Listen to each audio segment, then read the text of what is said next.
Thank you for turning to page 121. For today's monster, we're going to go to the Monstrous Compendium Annual Volume 2. This is for 2nd edition, and this is published in, looking for the date here, 1995. This is a follow-up to the Monstrous Manual / the Monstrous Compendium 3-ring binders, and in it we find a Suel Lich.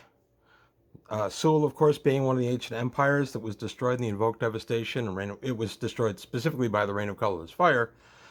But this is a person that lived during the time of the Suel Empire and has become a Lich. So we're going to take a look at his stats a little bit, and I'll talk about how I used him in my campaign. Very rare, they're solitary, super genius. Number appearing 1, 15 plus hit dice. Number of attacks, 1 touch plus paralysis, 1 to 10 damage. Death Gaze, under 3 hit dice paralyzed if save. Paralysis touch and ignores armor. Touch destroys items. Plus 1 or better weapon to hit, immune to 1st and 2nd level spells, mind affecting spells, and death magic. And it has 1% of magic resistance per hit dice, so if it's 20 hit dice, it has 20% magic resistance. It's medium, and it is fanatic for morale. These powerful wizards endure the centuries by transferring their life forces from one human host to the next. As the Suel Lich grows in power, his skin becomes a thick hide, and the fire in its eyes becomes more pronounced. At the host body's venerable age, the Suel Lich is little more than a wrinkled husk, whose entire head is bathed in black fire. While without a host body, the essence of the Lich appears as a human shadow of fiery black energy. In combat, although it normally doesn't go looking for a fight, the Suel Lich revels in combat against weaker foes. Any creature with fewer than 3 hit dice that gazes into the fiery eyes of the Suel Lich must make save versus death magic at +3 or die of fright.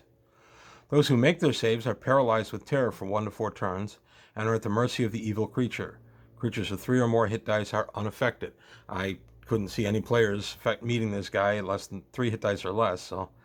The touch of a Suel Lich causes black flame to erupt from the body of any creature touched. This attack ignores all armor.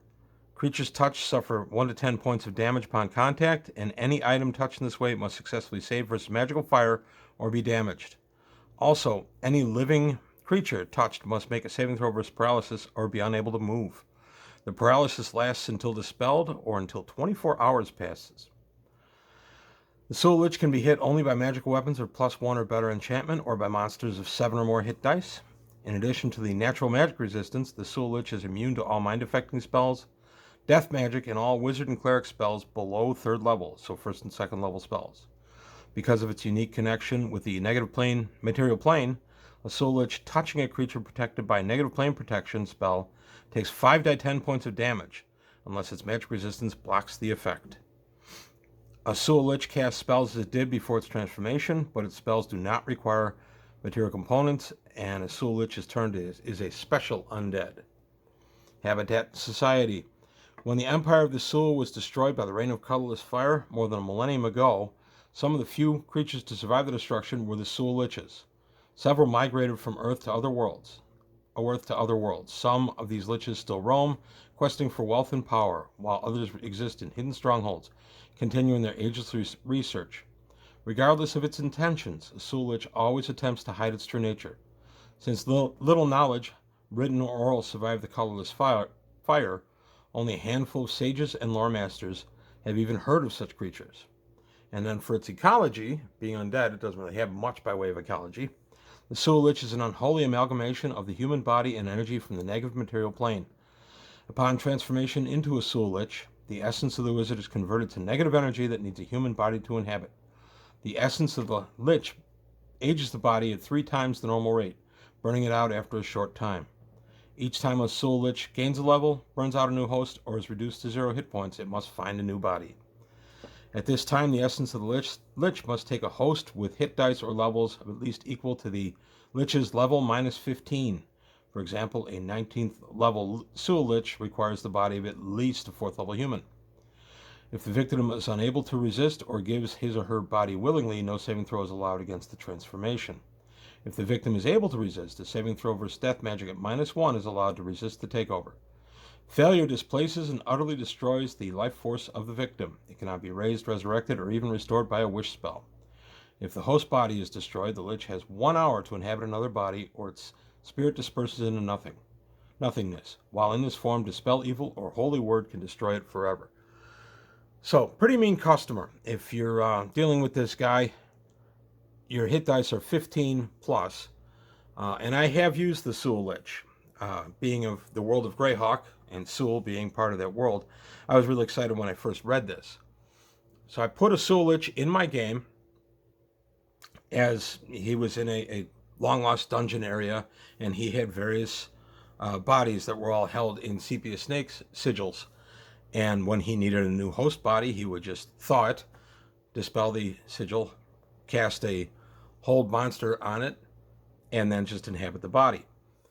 So he was continuing on and on and on. And he especially liked using player characters for that. But when my players came upon him, the Suel Lich was lonely. He hadn't talked to anybody in what he said were weeks and weeks, but they have no idea how long it was. And the Lich they talked with was probably insane. But the neat thing was, for me as the DM, I was able to do an info dump about the Suel Empire and the Reign of Colorless Fire and the times that this creature lived through, including some ancient magic and treasures that I had stashed elsewhere in the dungeon. And I was able to kind of do the info dump while role-playing the Suel Lich.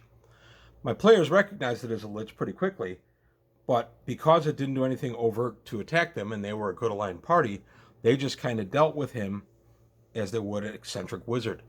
So after a little while, he had talked and he had given his little info dump of knowledge, which was essential to my campaign. And once he'd outlived that usefulness, he suddenly realized that they were intruders, and then the fight was on. I actually had him get away a couple of different times in different encounters, and then come back and snipe the players with damaging spells and things like that. So he became a recurring menace throughout the rest of the adventure, which was one big dungeon crawl.